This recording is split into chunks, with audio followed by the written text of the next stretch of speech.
ध्यानाभ्यास के लिए कृपया अपने नेत्रों को बंद कर लीजिए।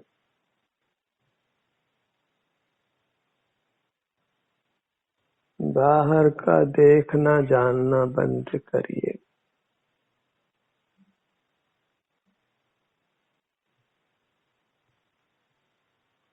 अपना मुख अपनी ओर रखिए। इससे आपको अपना ही संवेदन होता है। चूंकि आप सुख स्वभावी हैं, इसलिए आपको सुख का संवेदन होता है। बाहर मूर्त पदार्थ ही ज्ञात होते हैं, वे भी मूर्त इंद्रियों की पराधीनता से, और मूर्त पदार्थ सुख स्वभावी नहीं है, इसलिए उनके जानने से हमको उत्तम सुख प्राप्त नहीं होता। हम अपने सुख स्वरूप से च्युत रहते हैं, इंद्रिय ज्ञान में खड़े रहते हैं, और जिस पदार्थ को जाना हो मोहोदय से स्वतः ही उसके प्रति राग द्वेष होता है। एक सहज प्राकृतिक व्यवस्था है कि मूर्त पदार्थ हमको सुखद दुखद अनुभव में आते हैं। जो पदार्थ सुखद अनुभव में आते हैं तो उनके प्रति राग होता है, उनको पाने की इच्छा होती है, और वे पदार्थ प्राप्त नहीं हो तो हमको कुंठा जागृत होती है। कभी कभी तो वह कुंठा इतनी बलवान हो जाती है कि चाही गई वस्तु को नहीं पाने पर जीव आत्महत्या तक कर लेते हैं। इसी प्रकार दुखद पदार्थ के प्रति द्वेष होता है। हम उनको अपने से दूर करना चाहते हैं, और वे सदा ही अपने सन्मुख बने रहें तो कुंठा जागृत होती है और जीव आत्महत्या तक कर लेता है। इस प्रकार बहिर्मुख रहने का फल घोर दुख है। बहिर्मुखता छोड़कर हमें अपने से युक्त रहकर सुखी रहना चाहिए। इच्छा के मूल में ज्ञान होता है। जिस पदार्थ को जाना ही नहीं हो, उसकी इच्छा होना संभव नहीं है। जाने हुए पदार्थों की ही इच्छा होती है। जीव इच्छा के दमन की बात करते हैं, और उसके कारण जो ज्ञान है उसका दमन करने की बात नहीं करते, और इच्छा होती ही रहती है। ज्ञान तो प्रगट ही इंद्रियादि के पराधीनता से होता है, मूर्त का ही होता है। वह सब इंद्रिय ज्ञान है, उसका निरोध करके ही जीव परमात्मा होता है। जीव स्वप्रकाशक है कि परप्रकाशक है, ज्ञान स्वपर प्रकाशक है कि दर्शन स्वपर प्रकाशक है, ऐसी चर्चा जिनागम में बहुत मिलती है। पर वास्तव में मूर्त का ही प्रकाशन होता है, वह इंद्रिय ज्ञान से होता है, पराधीनता से होता है, और पराधीन ज्ञान जीव का स्वभाव नहीं हो सकता है। स्वभाव स्वाधीन होता है। जीव वास्तव में स्वसंवेदक है, आनंद भोजी है, अपने आनंद को भोगने के स्वभाव वाला है, सुख स्वभाव वाला है। अपने को आनंद भोजी देखिए।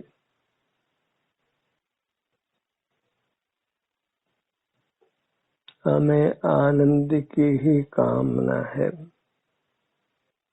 जीव ज्ञान भी करते हैं तो आनंद के लिए ही करना चाहते हैं, और जब बिना ही ज्ञान के आनंद मिलता हो तो ज्ञान क्यों करना है।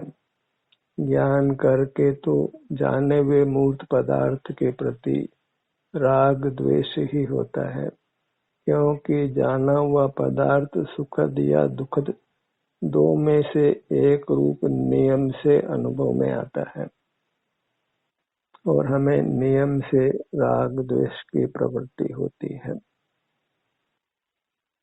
अपने को दर्शन ज्ञान स्वभावी नहीं मान करके आनंद स्वभावी मानना योग्य है। स्वपर प्रकाशन की बात जीव के स्वभाव में नहीं घटती है, क्योंकि पर प्रकाशन मूर्त का है, इंद्रिय ज्ञान रूप है।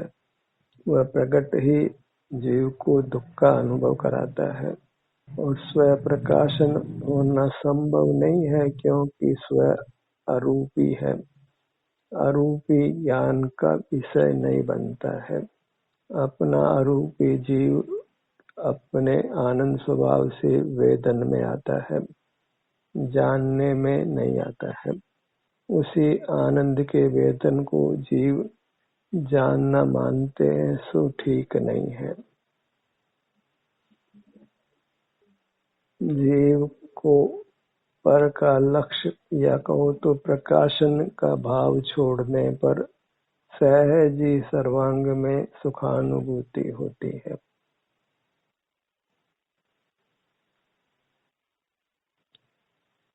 जानने की इच्छा वही अध्यवसान है, जीव का मिथ्या अभिप्राय है। जब तक वह इच्छा रहती है, जीव बहिर्मुख रहता है, अपने सुख स्वभाव से च्युत रहता है और संसार में परिभ्रमण कर नाना दुख भोगता है।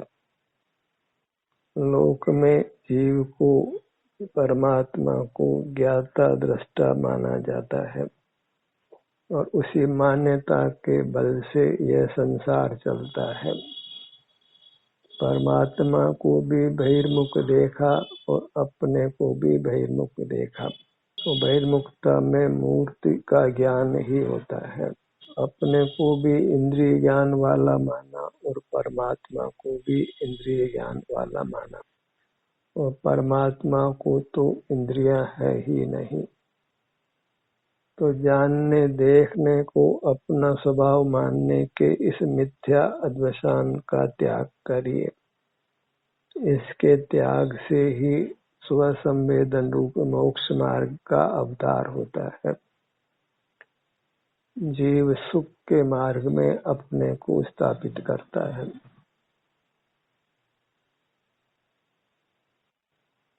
हमें अपना मोक्ष मार्ग स्वानुभव से ही निर्धारित करना है, क्योंकि मार्ग की परीक्षा अनुभव से होती है।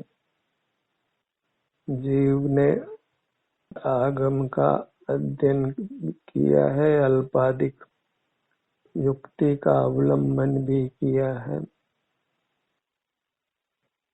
अन्य जीवों से उपदेश भी ग्रहण किया है।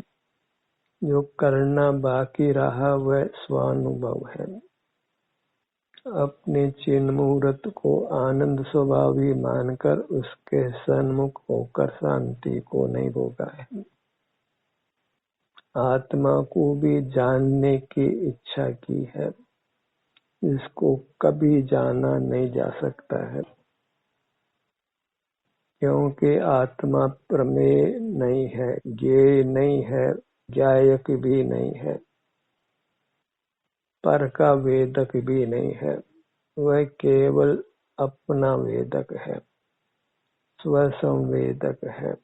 इतना जीव का सीमित स्वभाव है और वह सीमित स्वभाव के कारण ही सुख का अनुभव करता है, परमात्मा पद को पाता है।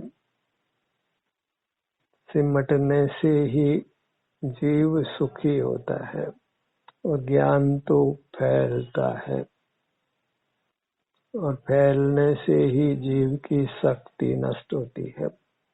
लोक में भी प्रसिद्ध है कि नेत्र के चश्मे को सूर्य की किरणों के नीचे रखा जाए तो चश्मे के नीचे का कागज तक जल जाता है, क्योंकि किरणें सिमटती है, और किरणें नहीं सिमटे तो सूर्य के प्रकाश से कागज गर्म भले ही हो, जलता नहीं है।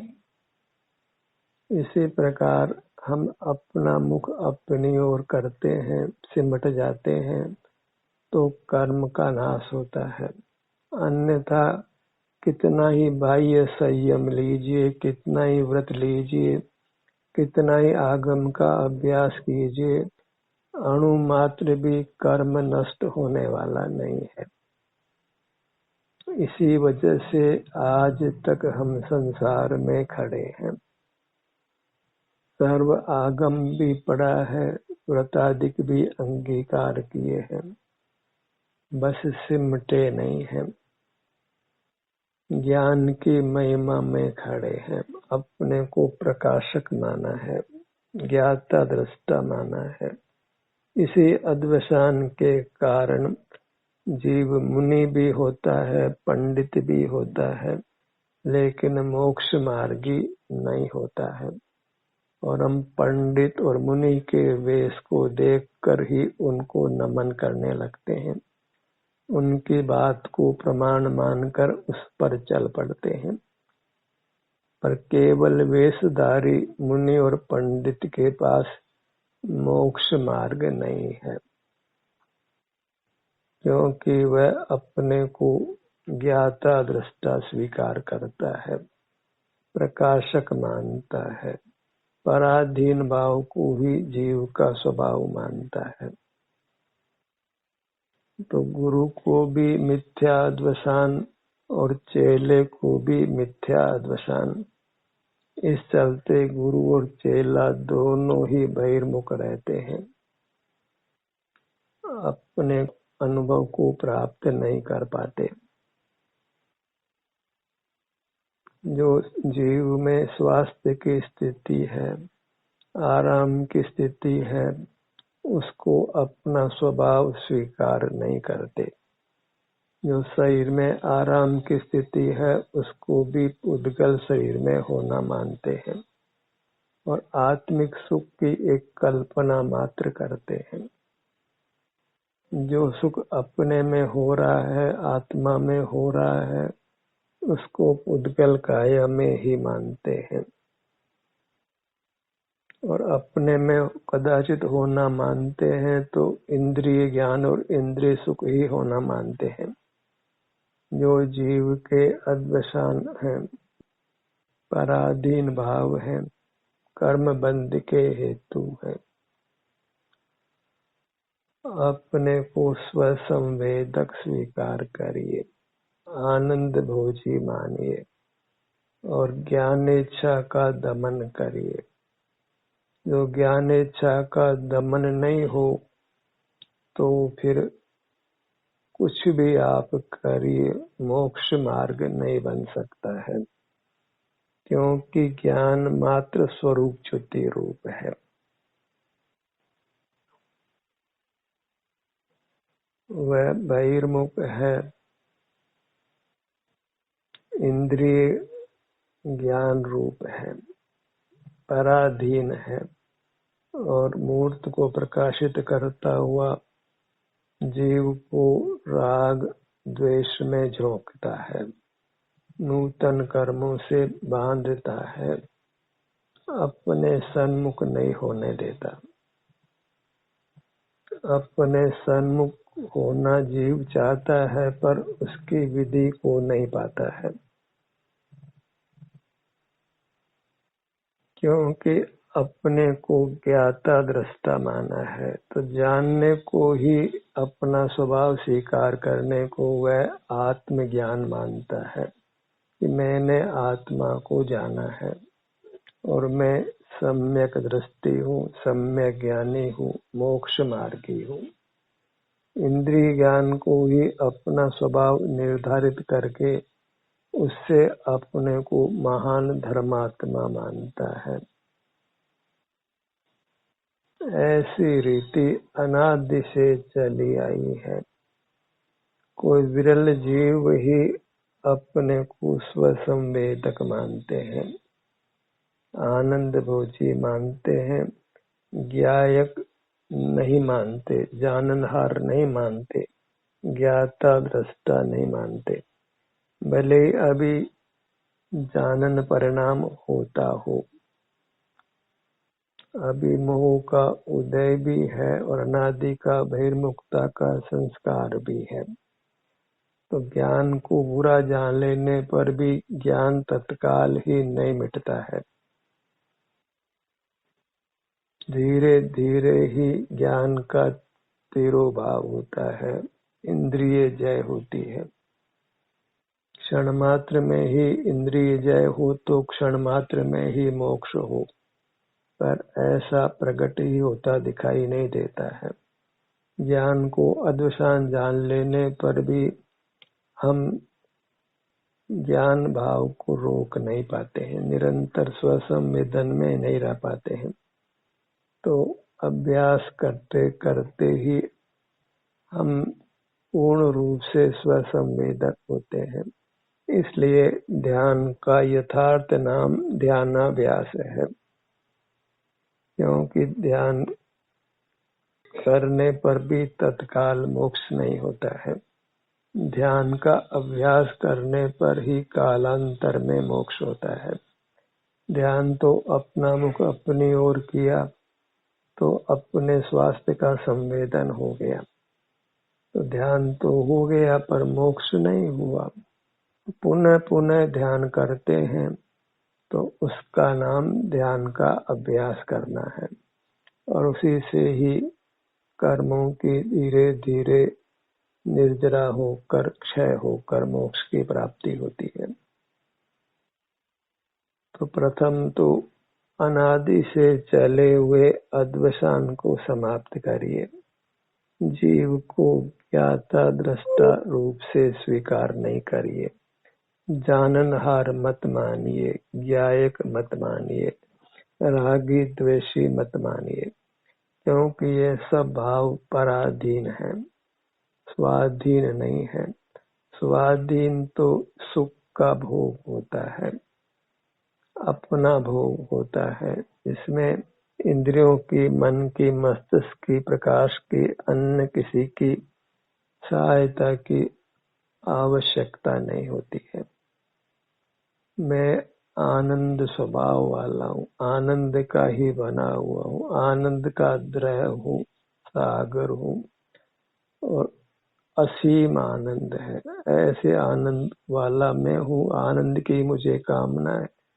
तो जीव ने आनंद के द्रह को, सागर को पा लिया तो वह अति प्रसन्न होता है, जैसे मानो तत्काल ही सारा दुख नष्ट हो गया हो, संसार समाप्त हो गया हो। अब संसार चुल्लू भर रह जाता है, क्योंकि ज्ञान इच्छा मिट जाने पर, अर्थात ज्ञान को अपना स्वभाव अस्वीकार कर लेने पर फिर बहिर्मुखता को मिटना ही होता है। फिर इंद्रिय जय नियम से होती है, और इंद्रिय जय होने पर राग द्वेष का अवश्य अभाव होता है, क्योंकि स्वमुख जीव को राग द्वेष नहीं होता है, अनजानी वस्तु के प्रति राग द्वेष नहीं होता है।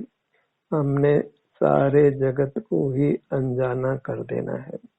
जब ज्ञान भाव का ही हमने निषेध किया तो जानने का निषेध हो गया, पर को अनजाना कर दिया। पुनः पुनः जानने पर ही पदार्थ स्मृति में रहता है। हम जानना बंद करते हैं तो जानने का पुनरावर्तन नहीं होने से फिर स्मृति ज्ञान भी समाप्त हो जाता है, फिर केवल स्वसंवेदन ही रहता है, अपने आनंद का भोग ही होता है। ध्यान का प्रयोजन समझ आ जाए, ध्यान की आवश्यकता समझ आ जाए, ध्यान का लाभ समझ आ जाए, ध्यान की विधि समझ आ जाए, तो फिर ध्यान स्वतः होने लगता है। अपना मुख अपनी ओर रखना है, अपनी मूरत के सुख को भोगना है, ज्ञान भाव में नहीं आना है, अपने को प्रकाशक ज्ञायक जाननहार ज्ञाता दृष्टा नहीं मानना है। भले ही हम इससे चलती मान्यता के खिलाफ खड़े हों, क्योंकि मिथ्या दर्शन के खिलाफ तो खड़ा होना ही पड़ेगा, अन्यथा मोक्ष मार्ग में हमारी स्थिति नहीं हो सकती है। यहाँ कंप्रोमाइज नहीं हो सकता है। मिथ्या दर्शन के साथ कोई समझौता करना संभव नहीं है, अन्यथा मोक्ष मार्ग में हमारी स्थिति नहीं हो सकती है, और मोक्ष मार्ग में स्थिति हुए बिना मोक्ष नहीं हो सकता है। अपनी मुद्रा को लक्ष्य में रखना है, यह तो सत्र की प्रथम आवश्यकता ही है, क्योंकि केवल बोलने सुनने मात्र से मोक्ष मार्ग नहीं बनता है। तो अपनी मुद्रा को तो लक्ष्य में आपने रखना ही है, और अंतर्दृष्टि करने या कहो तो बाहर का जानना बंद करने पर हम अपनी मुद्रा के सन्मुख ही होते हैं, हमें वितराग परिणाम ही होता है, निराकुलता ही होती है, शांति का भोग ही होता है, शरीर के स्वास्थ्य की ही प्राप्ति होती है, सुखानुभूति ही होती है। अपने ध्यान को अपने मुखमंडल पर लाइए।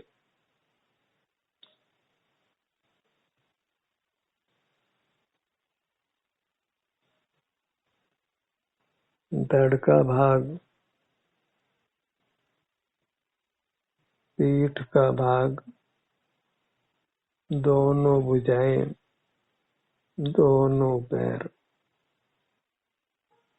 कर्म का संबंध होने से संपूर्ण काया का एक साथ संवेदन होना अभी संभव नहीं है।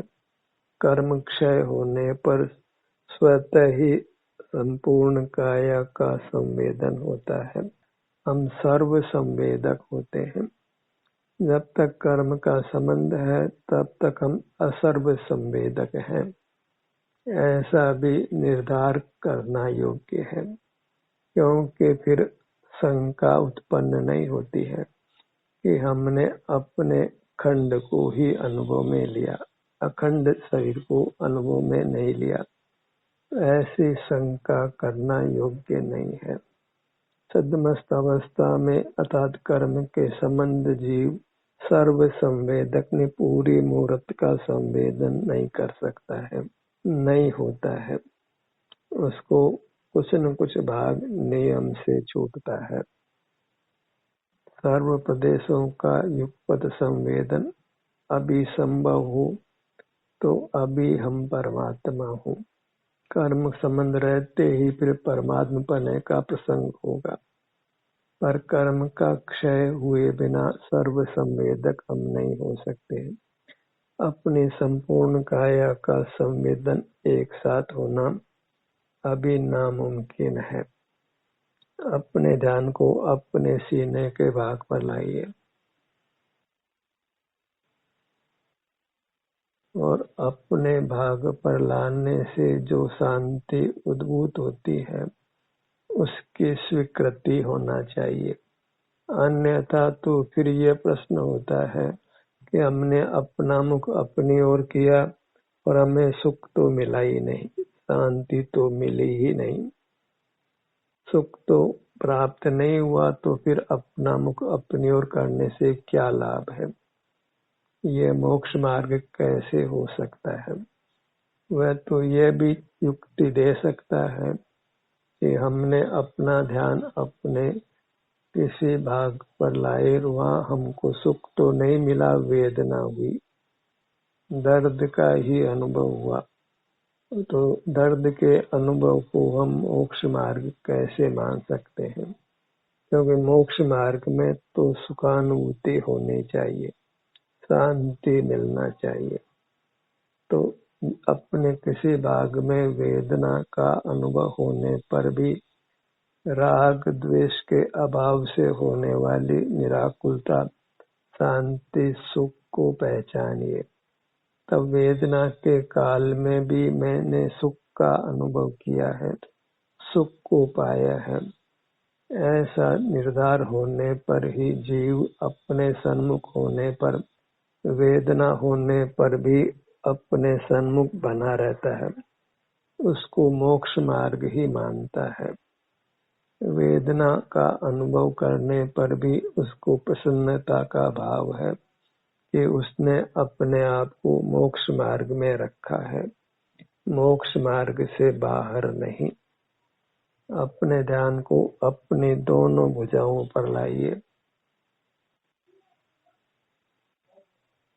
दोनों पैरों के भाग पर आइए। इस क्रिया में कोई ज्ञाता दृष्टा भाव नहीं है, कोई स्वपर का प्रकाशन नहीं है, केवल अपने स्वास्थ्य की स्थिति का हमको वेदन है, भोग है। हम अपनी अवस्था को भोग रहे हैं और निश्चित ही आगादिक परिणाम नहीं होने से हम निराकुल भी हो रहे हैं और निराकुलता ही मोक्ष का स्वरूप है, जिसको हमने पर से उपयोग हटाकर अपने सन्मुख होकर पाया है। भले इसको हम मोक्ष नहीं कहें, मोक्ष मार्ग कहें, पर यही हमारा मूल स्वभाव है, जिसको हमने छोड़ना नहीं है, दृढ़ता से धारण करके रखना है। ध्यान का सत्र यही समाप्त होता है।